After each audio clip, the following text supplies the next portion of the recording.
What's up guys, my name's Brandon and the iPhone XR seems like a great phone to buy if you're in the market for a new phone, and I was instantly sold on the affordability, all the great features on it, but now that I've had time to dig more into the specs and everything, is it really that great of a buy? So let's start with the most obvious thing that the iPhone XR has going for it, and that is the price. So it starts at $749, so let's just call it $800 after tax, so $800. $800. You can get a used iPhone X in mint condition at that price. You can get a brand new iPhone 8 Plus and still have $100 left over. You can get a 128 gig iPhone 7 Plus and also still have $100 left over. And if we want to go over to Samsung, you can get a brand new maxed out 256 gig Samsung Galaxy S9, which also came out in 2018 for $10 less. The point is, the iPhone XR is not necessarily a budget option. It's not necessarily a great buy and a steal of a price like a lot of us originally thought. The price is the biggest selling point for Apple with the iPhone XR, but it's not the biggest selling point for those people that are into specs. It's just not a strong enough selling point for those people, and the people that compare screens, who just sit there and compare screens and compare phones like I do. The price does not really matter that much. But that's exactly the thing about the iPhone XR. It's not being marketed to, it's not being targeted to people who are into specs like I am. Apple is strategically targeting the more casual iPhone user with the XR. The user who cares a lot about the colors, which is why we have so many different colors for the iPhone XR. The user who cares a lot more about battery life than they do about watching 4K video on YouTube. The user who doesn't even know what pixel density is. And since we mentioned the pixel density, let's jump into the whole debacle about the pixel density of the iPhone XR, because there's been a lot of confusion about that over the past week or two since, Unbox Therapy made that video, and people are comparing the PPI on the iPhone XR to the iPhone 4 for some reason. And there's just a lot of really bad information out there. So the iPhone XR has a 6.1 inch screen with a resolution of 1792 by 828 and a pixel density of 326 ppi. So that is of course lower than 1080p, but you're still going to be viewing videos at either a scaled up 720 or a scaled down 1080. And this is nothing new because we have the exact same situation with the iPhone XS and XS Max. They both have resolutions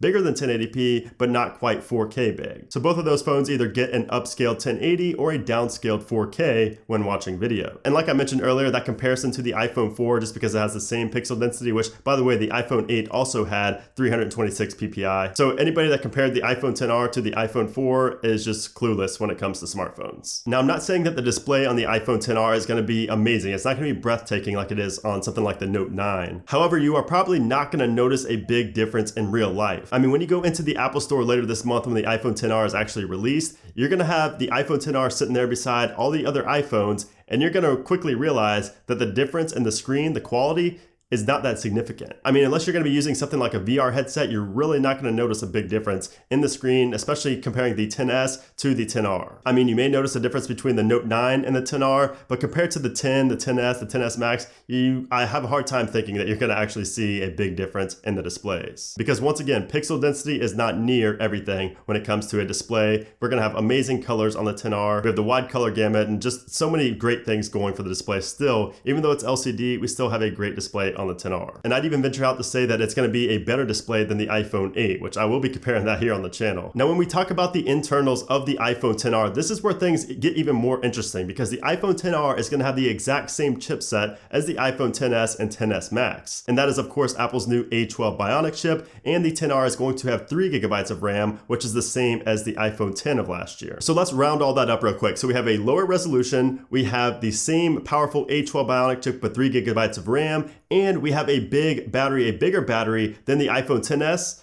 That makes the iPhone XR, that's shaping up to be a powerhouse. I mean, I feel like this is going to be very reminiscent of the iPhone SE when it got released. It's a smaller phone with not as good of a display, but it's super powerful and blazed past newer phones and speed tests. And you guys already know I will be having multiple speed tests on the channel when the iPhone XR comes out. I'm going to be comparing it to the XS, the XS Max, the Note 9, older iPhones, all that good stuff. So make sure you are subscribed so you don't miss those videos. And going back to that battery real quick, like I said, the iPhone XR will have a slightly bigger battery than the iPhone XS, but that's not the big story here. The big story is that it's going to have a bigger battery, plus it's going to be only powering an LCD screen and not an OLED panel. And also add in the fact that it only has a single camera. It doesn't have a dual camera setup. So when you combine all these things together, I think the iPhone XR is just going to perform a lot better than people think. And like I said about the camera, the iPhone XR just has a solo camera. It doesn't have the dual camera setup like you found on the iPhone X, the XS, and the XS Max. However, you're not really missing out on anything. I mean, the only thing you're not going to have on the XR that you have on the X,